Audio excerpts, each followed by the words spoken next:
Hey, how's it going? For today's first actual episode, we're going to be talking about climate change. And yes, that is my son sitting there right on my chest, hoping that he'll get a nap here. He tends to fall asleep on my chest pretty quickly, so I have high hopes. Climate change. As I promised you guys last time, I would make it clear whether or not this was a topic that I was curious about and not particularly educated on, or if it was one that I am educated about and I'm not so much asking questions as explaining some facts or common misconceptions that I'm seeing online and in personal conversations. Um, this is definitely more on the educated route. I have spent a lot of time looking into climate change from a variety of different books, peer-reviewed sources, meta-analyses. Um, as some of you know, I'm heavily involved with water conservation and water use in the West, which is inherently intertwined with climate and thus with climate change. So even my job itself is closely related.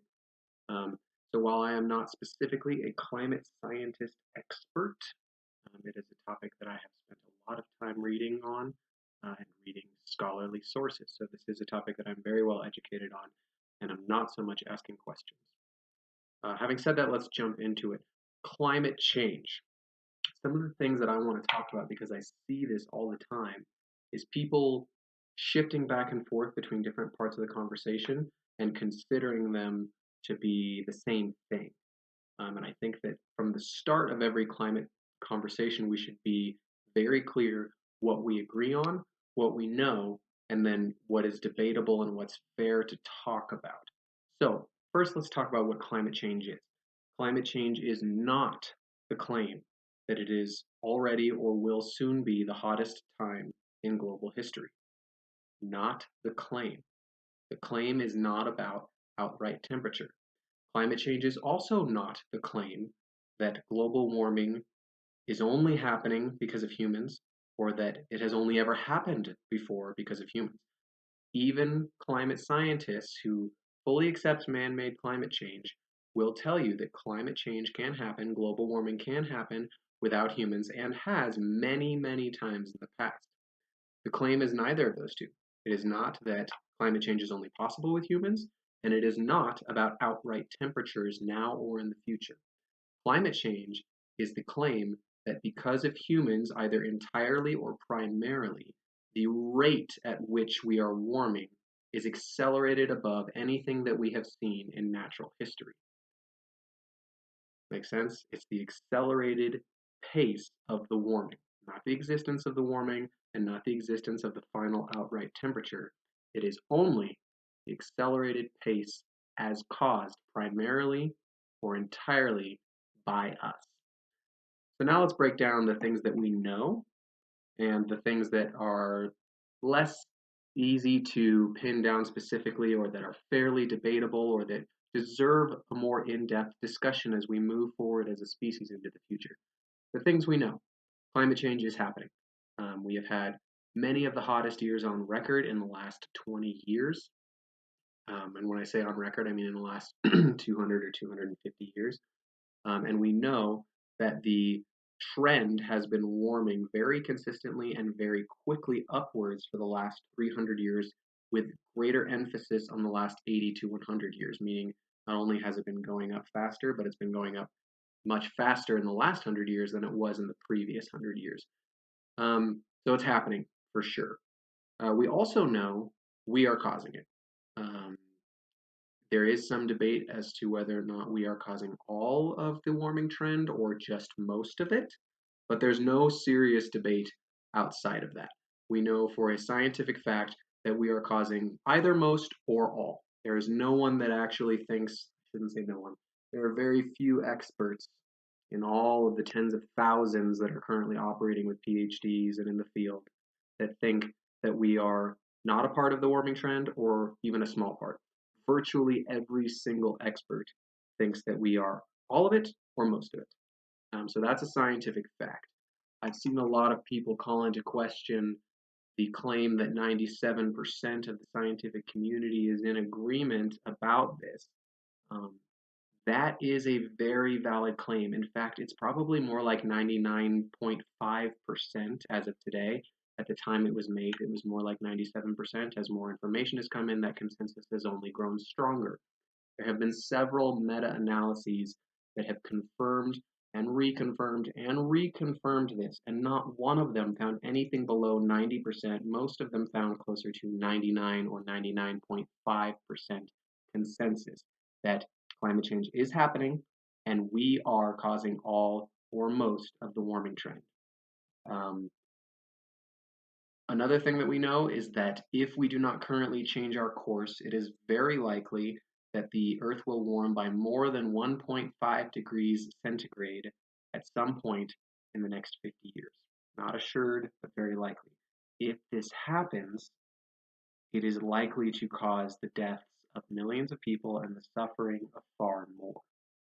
The things that we don't know, this is where it gets more debatable. This is where it's a fair point to have a conversation. So just to clarify, the points that I just talked about, they're not really debated among anyone who knows what they're talking about on this topic.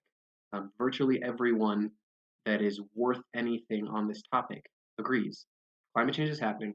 Humans are causing most or all of it.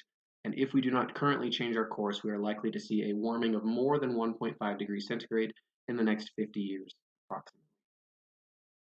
The things that we don't know. Number one, exactly how warm it's going to get. It could only be like 1.7, 1.8 degrees centigrade in the next 50, 60 years, in which case we would see disastrous results, but not nearly as bad as if it was 6 or 6.5, which are some of the upper ends of the very possible results. So I hesitate to say likely, but the reasonable range of expectation is somewhere between above 1.5 and just over 6 or 6.5, depending on the study that you're looking at. If it is in the 4 to 6 range, then hundreds of millions will almost assuredly die.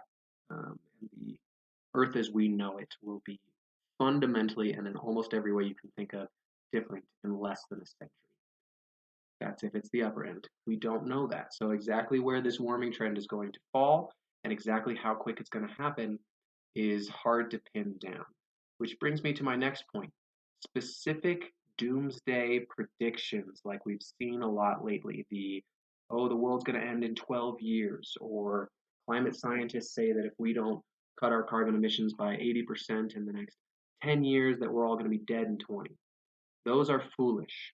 Those are extremely foolish to make, even if by chance they ended up being right, even if in 13 years from now, half of us are dead, and I'm sitting here saying, oh, well, that one was right. It was still a foolish prediction to try and make in the first place. And the reason is because climate science is extremely complicated. Knowing what has been happening over the last 100 years and what is likely to happen as a vague prediction are very different than making specific predictions when you have such an inherently complex and nuanced system. Buddy, what do you think about that? You think that that's an accurate claim? Is that fair? Okay, good, thanks. He's not falling asleep. Where was I? Oh yeah. So making doomsday predictions is inherently foolish, and people that do it should stop because you're lowering the credibility of climate change claims that are in fact very accurate. Having said that, the fact that doomsday predictions have been wrong does not, in any way whatsoever, challenge the notion that climate change is happening and that we're causing it. Those are entirely distinct claims. They could make 1,000 wrong specific doomsday predictions, and that wouldn't undermine climate science in general in the sense of predicting that it's happening and that we're causing it at all. They're fundamentally different claims. Unfortunately, a lot of people, particularly on the right, tend to conflate them, and so when you make failed doomsday predictions, you are lowering the credibility among the general population, so stop doing that. Having said that, the right, or anyone that does that, is wrong to conflate those topics. You can get doomsday predictions wrong. That doesn't undermine climate scientists at all, like not even a little bit, in the sense of confirming that it's happening and that we're causing it, I mean to say. The other thing that is perhaps the most fair to debate, because there is no real consensus on it, the thing that we should be talking about a lot more is what do we do? So we know it's happening. We know we're causing it. But what do? Do we stop it? Can we stop it?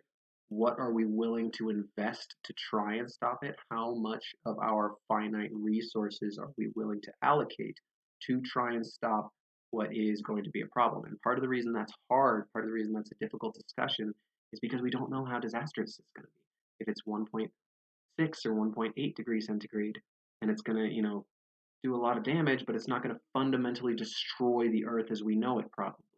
If it's 6 degrees, it will literally fundamentally destroy life as we know it for every single country, bar none. Um, and we don't know which one it's going to be, or if it's going to fall somewhere in between. We also don't know how effective some of our preventative strategies are going to be. I would love to tell you that, hey, all we have to do is cut carbon emissions by 70% in the next 30 years, and we're guaranteed to stop climate change. We do not know that. I think that it's a good idea to move towards carbon cutting of emissions, but we don't know exactly how effective it's going to be. We don't know if we're already past the point of no return. There are positive feedback cycles that are involved with climate change that I'm not going to dive into the nuance of, but that can accelerate the pace. We may already be past that bust point where cutting carbon emissions either won't help or won't help enough, and we don't know that. In addition, the globe has a lot of problems, right? We've got poverty, we've got national security issues, we've got international relations that could cause nuclear war. There are a lot of things going wrong on Earth, and everyone wants to solve them. And to solve them, we have to throw money at it. We have to throw time at it. We have to throw resources at it to try and solve these problems. And we don't have enough time or money or resources in general to throw at all of these problems. So we can't just say, oh, let's put all our effort towards climate change and ignore everything else in case it's 6 degrees centigrade and in case we can stop it. Maybe that's our solution, but maybe it's not. That is a very fair conversation. It is extremely important that we start having the conversation about what we should do about this and how much effort and resources we should be putting towards it. Having said that, I think we can only start to have that conversation if we get on the same page about the scientific facts. If large sections of the right wing continue to not accept the fact that it is happening and that we are causing it, how can we even start the conversation about where to go from here? We can't. So people need to start accepting the facts, things that we know, the things that are really not actually debated, despite what some people might tell you, they're not. Then we can start talking about what we need to do and how much effort we need to put towards it. This is going to be a multi-part series because it's just way too complicated and there's way too much involved in it for me to wrap it up in one video, and we're already way too long. So I'm going to call it there. Thanks, guys. Lend me your thoughts. I am going to try and post some hyperlinks in the comments reflecting some of the claims I've made, such as the meta-analysis that prove beyond a doubt that the consensus is definitely above 90% and probably above 99%, and other claims that I've made. If I forget something that you are particularly questioning, feel free to call out in the comments like, hey, I'm skeptical of that claim. Could you please back it up? Almost assuredly, I will. Looking forward to hearing your thoughts.